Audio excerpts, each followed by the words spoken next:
Hola, som la Sònia Ponsà, l'Adrián Sobrino i el Xavier Guixé. Som farmacèutics comunitaris a Gironella, al Berguedà. Avui us volem parlar sobre l'insomni. Aquesta és una xerrada inclosa en el programa d'educació sanitària a la gent gran sobre el bon ús dels medicaments, organitzada pel Departament de Salut de la Generalitat, pel CatSalut i pel Consell de Col·legis de Farmacèutics de Catalunya. També és en commemoració del Dia Mundial del Son. Ho fem a la Llar d'Avis de Gironella, tot i que és una xerrada adreçada a totes les edats. L'insomni, així com l'ansietat i la depressió, són problemes de salut que han augmentat molt durant aquesta pandèmia de la Covid-19, sobretot degut a la incertesa en què vivim. Incertesa que també viuen els científics i els polítics a l'hora de prendre decisions, investigar i conèixer més sobre aquest virus. Primerament, jo us parlaré sobre el son i les seves fases. Llavors, la Sònia us parlarà de què és l'insomni i el seu tractament no farmacològic. I, per últim, l'Adrià ens parlarà del tractament farmacològic. Doncs moltes gràcies. Primerament, parlaré de què és el son. Doncs el son és una necessitat fisiològica vital que necessitem per viure. És com menjar i respirar. Quan dormim, hi ha una reparació física on el nostre cos descansa i repara els teixits de l'organisme. I psíquicament és quan configurem la memòria. El nostre cervell processa el que hem après al llarg del dia. Descarta el que creu que no és important i memoritza el que decideix que vol recordar. Fa com si ordenés i arxivés la informació. Hem de dir que tot això ho fa bloquejant els estímuls externs que venen de fora i es centra en els estímuls interns, per tal de fer totes aquestes reparacions que hem dit. Mentre dormim, l'activitat cerebral va passant per diferents fases que succeeixen de forma regular en cicles d'entre 90 i 120 minuts. Aquests cicles es repeteixen 4 o 5 cops durant la nit. Les fases del son es classifiquen en no mor i mor, que en anglès és no REM i REM. Mor vol dir moviments oculars ràpids, que movem els ulls ràpid. Primerament hi ha les fases no mor, que comencen amb una fase de dormiment, una fase de somni lleuger, una fase de transició i una fase de somni profund. És en aquesta fase en què hi ha la reparació tissular, perquè és quan se segrega l'hormona del creixement. És la fase en què respirem més fort, que ronquem, i és del son profund, que allò que dorms plàcidament. Després hi ha la fase REM, o la fase mor, que és la fase que somiem. És la fase que movem els ulls ràpidament i és la que tenim els somnis i algunes persones parlen. Parlar no és res dolent. L'únic que si recordes els somnis vol dir que t'has despertat i per tant que n'ets conscient i poder no tens un son tan reparador. Per què dormim?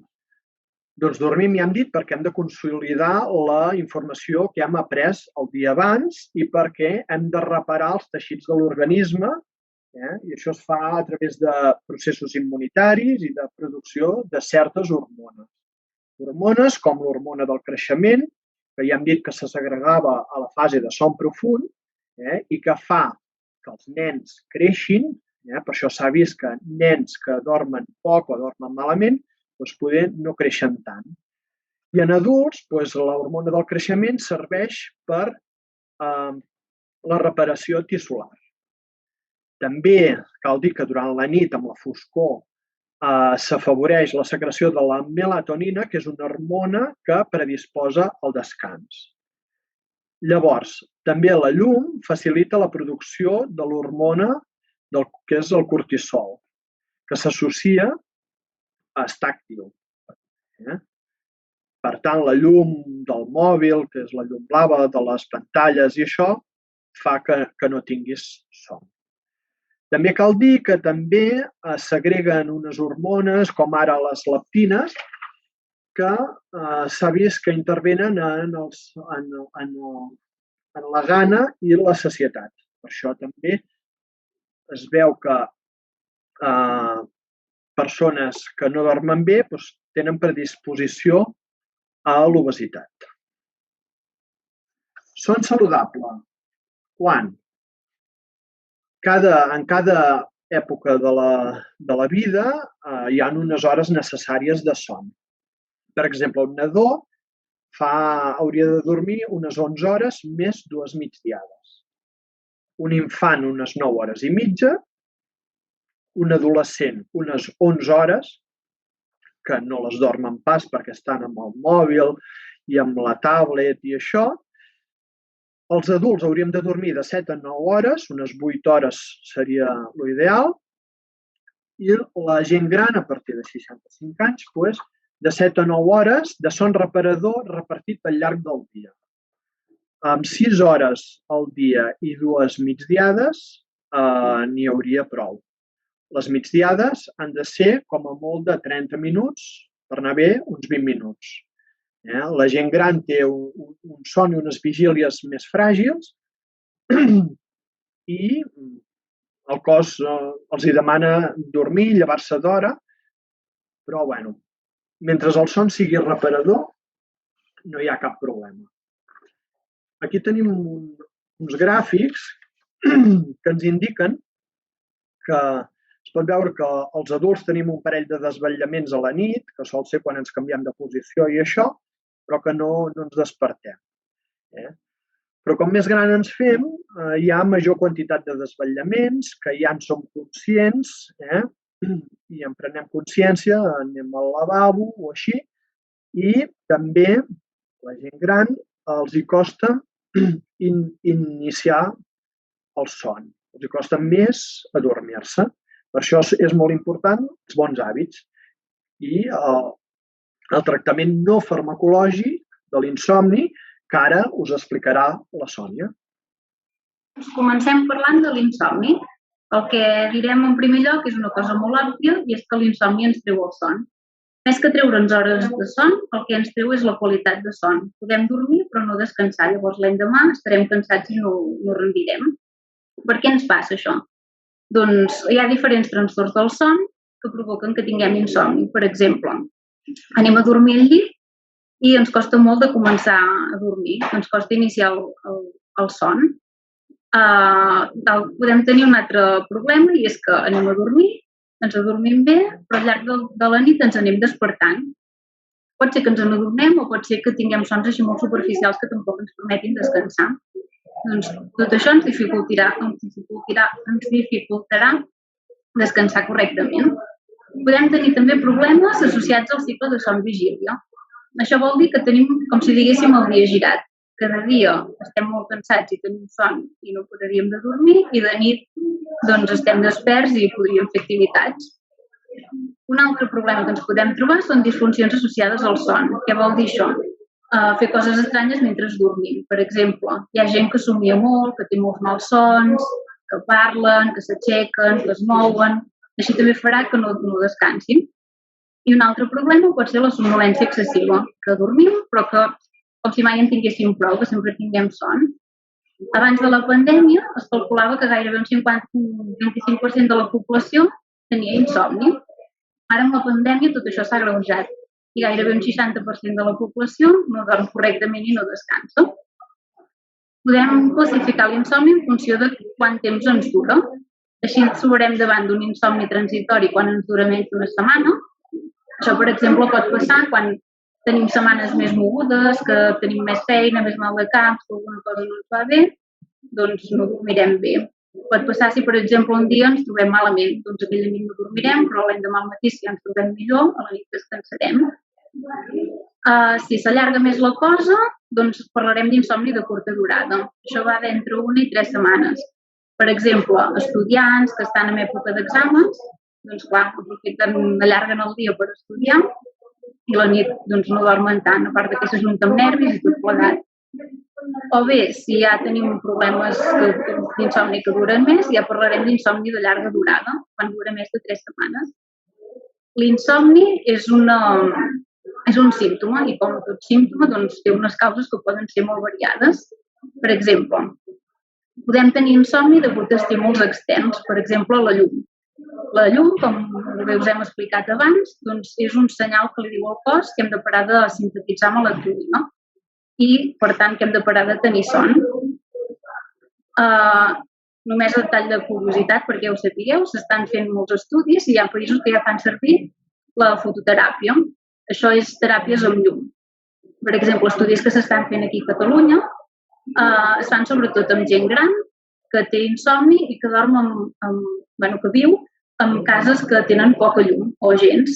Llavors, el que se'ls hi fa és durant 20 minuts al matí se'ls hi posen unes ulleres que emeten una llum amb una intensitat que simula de quan surt el sol i d'aquesta manera el cos sap que ha de parar de fabricar la melatonina. Així se'ls hi regula més el cicle del son i vigília. A part d'això, també podem no dormir perquè tenim soroll, perquè doncs, el del costat ronca o els veïns fan soroll. Tot això no serà que tinguem un problema amb la son, sinó que simplement per aquests estímuls que rebem de l'exterior no podem dormir. Hi ha altres causes. Estímuls interns, per exemple, doncs, el que us he explicat abans, si tenim dolor, si ens fa mal de panxa, no dormirem bé perquè tenim mal. Si tenim disnea, si ens costa respirar, tenim la sensació d'ofec, doncs evidentment també ens costarà molt d'agafar el son. Altres coses, trastorns psicològics. Com us he dit, la pandèmia ha augmentat molt la incidència de l'insomni i això és perquè tenim molta inseguretat i molta sensació de no saber què passarà. Doncs tota aquesta angoixa, l'estrès són els factors que més influeixen en l'insomni, són els principals causants d'insomni.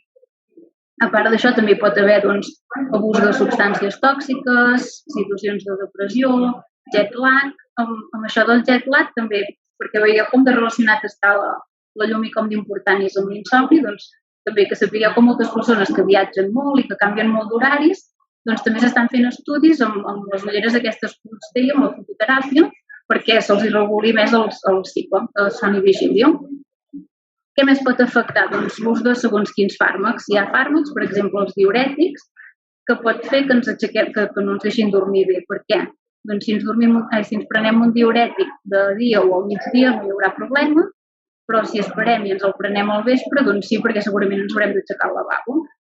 Doncs també medicaments que són així més estimulants o medicaments que tenen com a contraindicació que a vegades fan malsons o que a vegades produeixen insomni. Hi ha, per exemple, alguns antidepressius, corticosteroides, això simplement que ho sapigueu i si us hi trobeu, doncs comentar-ho amb el metge o amb nosaltres a veure si podria ser. Què més? Doncs conseqüències de l'insomni. Què passa? Que nosaltres dormim perquè necessitem descansar físicament del dia i descansar psicològicament. Durant la nit el que es fa és totes les coses que hem après doncs es van posant a lloc, el cervell com que posa ordre tota la informació que hem anat rebent. Per tant, no dormir tindrà conseqüències tant físiques com psicològiques. Per una banda, si una nit no hem dormit, doncs l'endemà evidentment estarem cansats, tindrem son, i pot ser que tinguem mal de cap, a vegades molèsties gastrointestinals, això a nivell físic. A nivell psicològic, doncs ens podem trobar que ens faltarà que no ens estarem concentrats, no ens costarà molt memoritzar les coses i degut a aquesta falta de concentració i d'atenció, doncs també pot ser que tinguem més accidents laborals o de circulació. Ja més a llarg plaç, tenir un insomni de llarga durada pot ser que ens deteriori la salut mental. Pot derivar en depressions, en ansietat, com que no ens trobarem bé, doncs també ens dificultarà les relacions interpersonals i així al final ens anirà disminuint la qualitat de vida. Què hem de fer? Anem a veure els consells bàsics si una nit o diverses nits no podem dormir. El primer de tot, que és important, és molt fàcil de dir, però suposo que complicat de fer. No posar-nos nerviosos, no ens inquietem. Si és la primera nit que ens hi trobem, segurament potser no li donarem molta importància, si ja fa 10 o 20 nits que no dormim, doncs ens posarem nerviosos segurament. Què fem? Primer de tot, doncs no mirar el rellotge. Si ens anem a dormir i tenim uns ulls com taronges i ens ve la son, no mirem el rellotge. Si ens despertem, que ja hem dormit una estona i ens despertem, podem mirar el rellotge un cop per veure quina hora és i que no sigui que ja sigui hora de llevar-se, quasi bé. Però mirar el rellotge un cop i prou. Llavors, si no podem dormir, doncs això, ens aixequem, ens anem a una altra habitació per no molestar si dormim amb algú i fem alguna activitat relaxant. Llegim, escoltem música suau i de seguida que notem que ens ve la son, ens en tornem al llit. L'insomni, per sort, té tractament i sempre s'iniciarà el tractament no farmacològic. Farem tot de rutines que ens facilitin que tinguem un bon son, que dormim correctament. Si aquestes no són suficients, passarem a un tractament farmacològic, però és molt important recordar que el tractament farmacològic no substitueix a totes aquestes rutines, sinó que serà efectiu sempre i quan mantinguem les rutines i les teràpies higièniques del son. Anem a explicar una mica el tractament no farmacològic, les mesures de la higiene del son. És molt important això, doncs mantenir unes rutines i mantenir-les molt estables durant el dia i abans d'anar a dormir. Per exemple, superimportant, anar-nos a dormir i llevar-nos cada dia a la mateixa hora. I igual d'important és també tenir una rutina amb els àpats. Es diu que l'ideal seria menjar a les 8, a quarts de 2 i a quarts de 9. Aquí, per la situació i els horaris que tenim, ho fem més tard normalment. I això fa que hi hagi molta incidència de poc descans. Això és molt important que es mantingui cada dia de la setmana.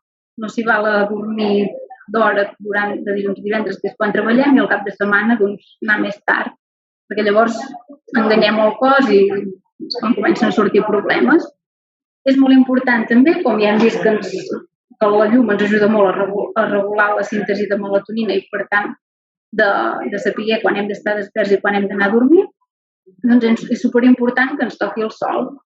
Si podem anar a caminar, a part de que fer exercici molt sa, doncs ens toca la llum també, i si pel que sigui hem d'estar a casa perquè és una persona malalta que no es pot moure, perquè ara ens toca estar aïllats o el que sigui, doncs és molt important pujar a finestres i que ens toqui el sol. Hem d'evitar el consum de substàncies estimulants, com alcohol o tabac, i sobretot abans d'anar a dormir, doncs evitar menjar aliments que siguin estimulants, com ara cafè, el te o la xocolata. Els sopars sempre haurien de ser molt lleugers i s'haurien de fer 2 hores abans d'anar a dormir, perquè tinguem temps de fer la digestió. Abans d'anar a dormir hauríem d'evitar prendre líquids i, com ja us he explicat, doncs els diurètics sempre prendre'ls al matí o com a molt al migdia. Què més? Fer exercici perquè, a part de que va molt bé per tot, doncs així ens estarem més cansats i ens anirà bé, perquè també ens tocarà la llum. Es recomana fer l'exercici al matí, perquè se secreten les endorfines, que ens donen sensació de benestar i, com si diguéssim, ens activen una mica.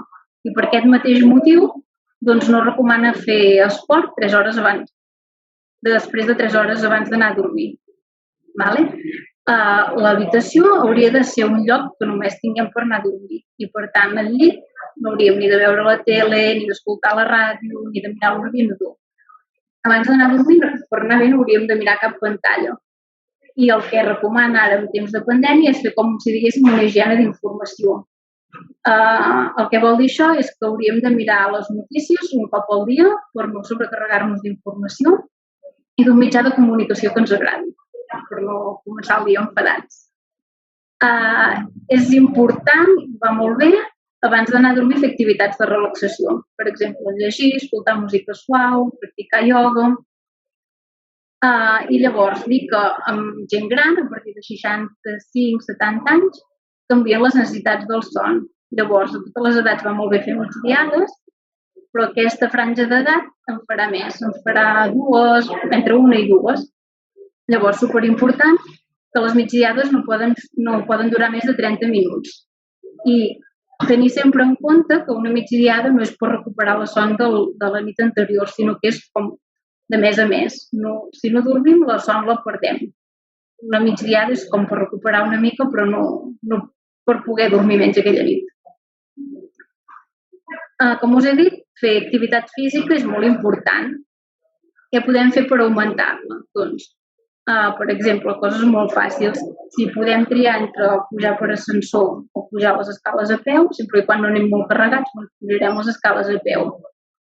Per exemple, si hem quedat amb algú o hem d'anar a comprar, doncs en vez de triar el camí més llarg, el camí més curt, podem anar a fer una volta i allargar una mica el camí, sempre caminarem una estona més.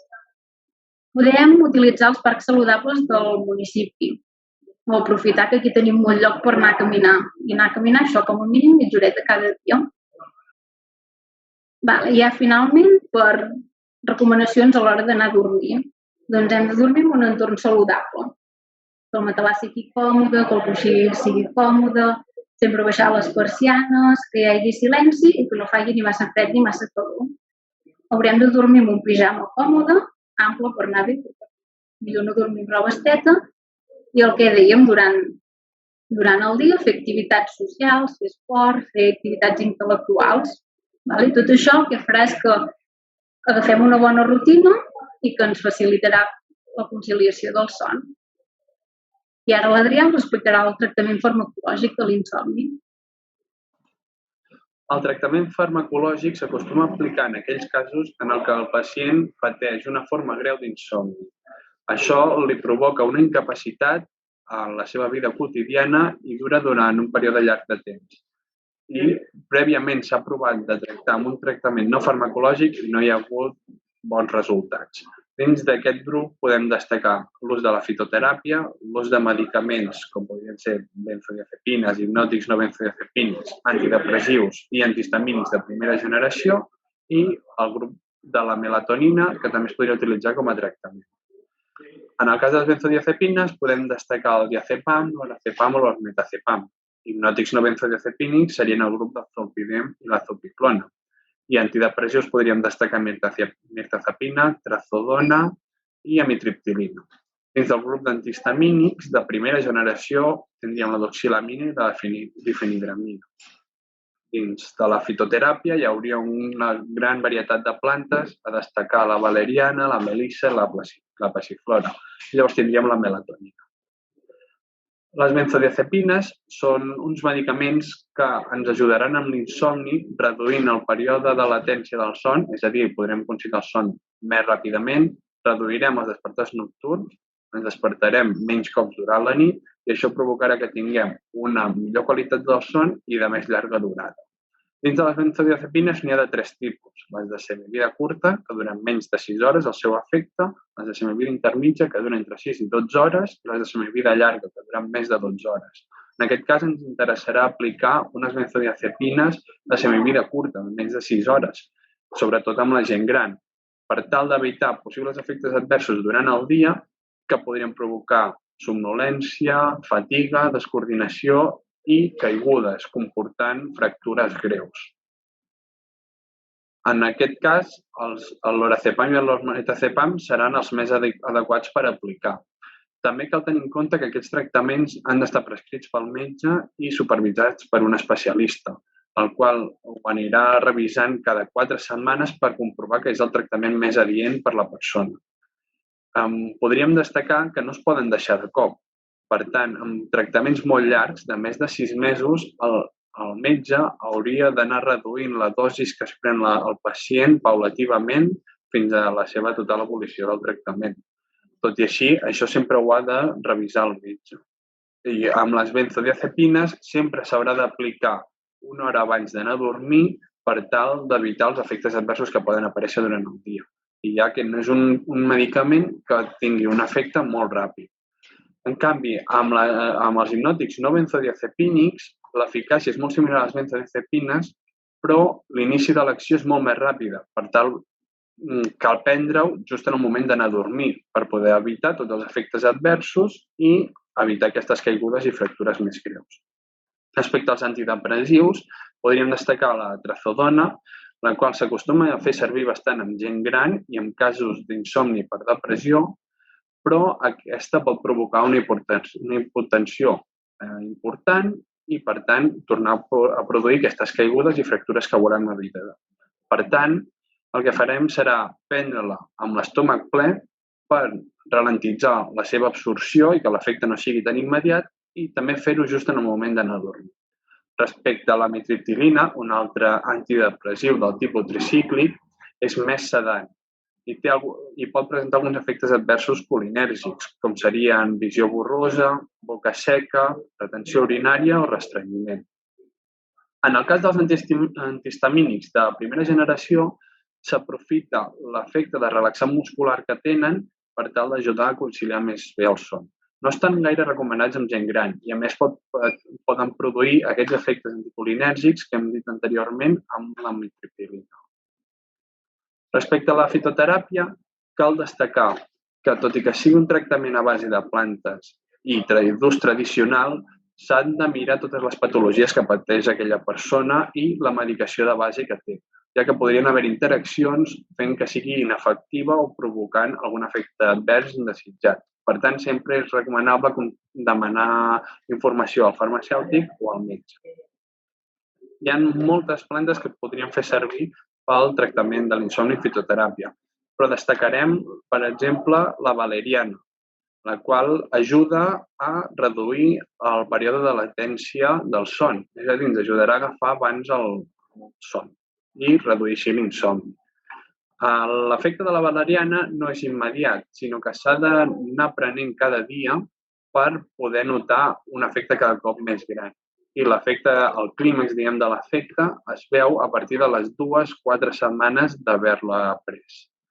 També podem destacar la passiflora, la qual el que farà serà reduir els despertars nocturns. Per tant, és un bon complement a prendre amb la valeriana, ja que amb una ens adormirem abans i amb l'altra evitarem despertar-nos més cops durant la nit.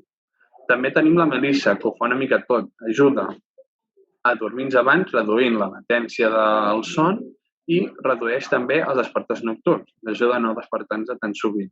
I també té un efecte una mica relaxant i que ens podria anar bé per persones que pateixen malson, sobretot per estrès.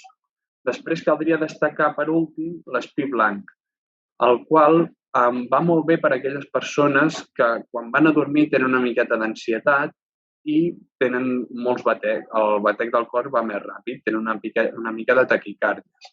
En aquest cas va molt bé perquè ajuda a reduir aquestes taquicàrdies i a relaxar-nos. El que sí que s'ha de tenir en compte és que pot produir una hipotensió considerable.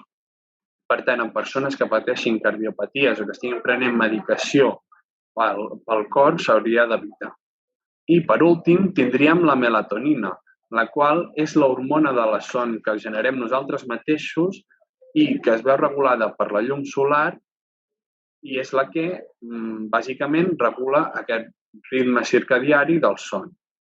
Per tant, a vegades podem fer un suplement de melatonina per acabar de complementar la que nosaltres generem.